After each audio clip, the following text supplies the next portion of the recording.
මේක හරිම ලස්සන තැනක්. කැලෑව මැදින් තමයි අපිට පිළිම බලන්න යන්න පාර හදලා තියෙන්නේ. එතකොට ලස්සන නැචරල් එකක් තියෙනවා. ඒ වගේම මේ පන්සලේ නම තමයි සම්බුද්ධ ප්‍රාතිහාර විහාරය කියලා කියන්නේ. එතකොට මේකේ තියෙන බුදුරජාණන් වහන්සේගේ එක් කතාවස්තු පිළිම වලට අඹලා තමයි තියෙන්නේ.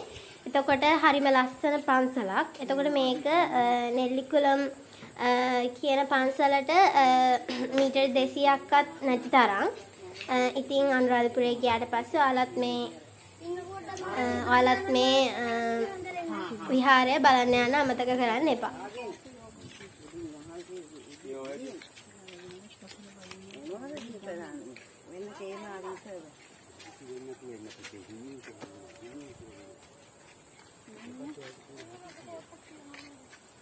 තම දරුවන්ගේ වැරදි කුඩා කාලයේදී හදාගන්න.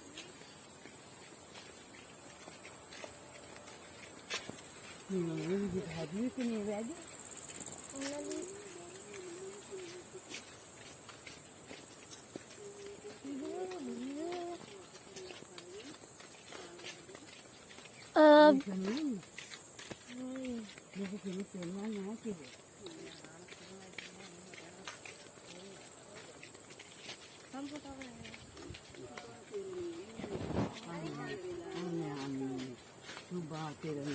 අර මේ ඇහැ ගලවල දුන්නලු මේ ඒ දැසට මං හරි ආසයි. සුබාතේරන් හැත් එක ගලවල දුන්නයි කියන්නේ. මේ අයියෝ